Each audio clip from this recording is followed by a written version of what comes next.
I'm Tom Bowles, and welcome to Autism News. Now, the autism affects 3 specific areas, and we call those the triad of impairments: social, communication, flexibility of thought, and there's a 4th one called sensory. More about that later. So I can't explain how a brain works with Asperger's, but this is my version of it. It's not rude, don't worry.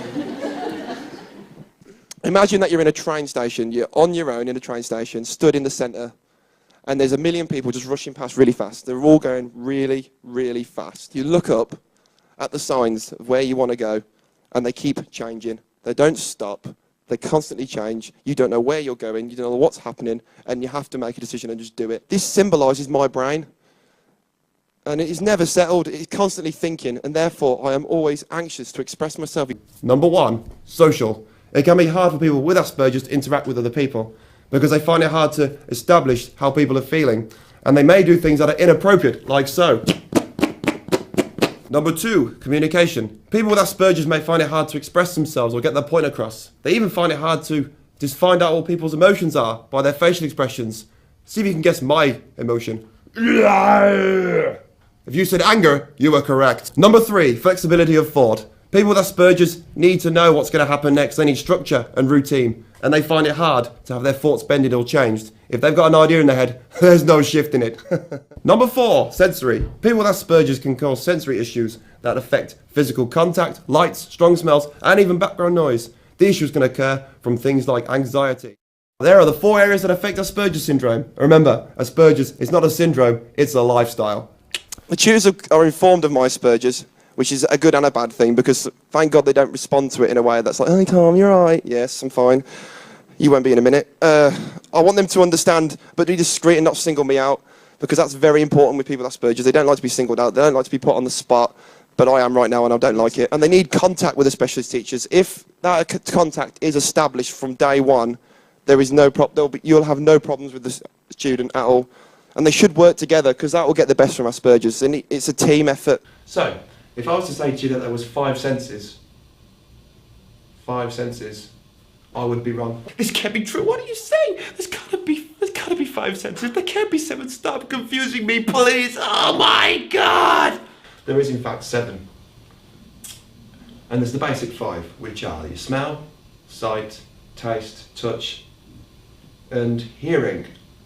But the other 2 are proprioception, which is your spatial awareness, and vestibular, which is your body awareness. But for this demonstration, we're going to focus specifically on the hearing. As you can see, there is nothing but a blank screen. There is a reason for this. I'm not as stupid as I look. Well, you wouldn't know, would you? The screen's blank, you can't see me.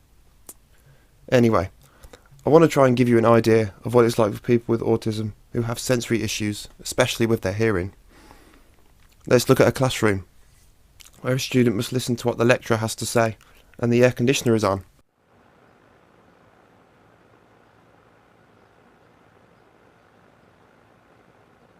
Could you hear that?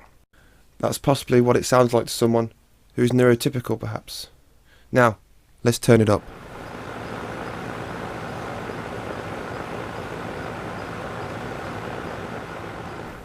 And this is what it would sound like, possibly, to other students with autism. Now the lecturer is addressing the class. Add the air conditioner to that.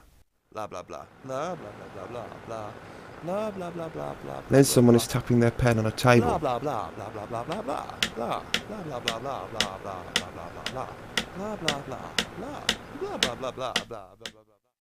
It's getting harder now to focus on the lecturer's voice. Now, let's re-enter the classroom. Now, the lecturer's talking. Add the air conditioner. Add someone tapping their pen. Add other students talking. Yeah, man, whatever. Possibly some typing on the computer.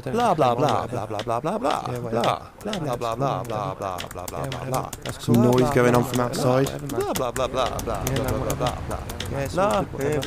Yeah, don't mind whatever. Yeah, whatever. That's cool, whatever. Yeah, whatever. That's cool. Yeah, man, whatever. Yeah, man, whatever. Yeah, it's all good, whatever. Yeah, don't mind whatever. Yeah, whatever. And that's possibly what it could be like for a student to have some form of sensory overload. You can see how hard it can be for people to focus when there's all this noise going on outside. Especially in a classroom when they're trying to hear what the tutor's saying. Some people. They find it hard to pick up certain noises, to find out which one's most important. Shh. Life is a performance without a dress rehearsal. This implies that nothing's planned. And like Asperger's, we want everything to be planned. Everything like this. It's got to be this, this, and this, this. And it doesn't happen. And that's scary, very scary. And you just have to make the most of it. Even though at times with young people with autism, their instinct is to run away or hide and avoid the social contact.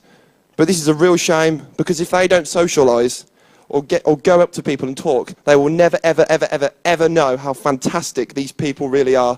I am Tom Bowes and I have Asperger's syndrome. Thank you very much.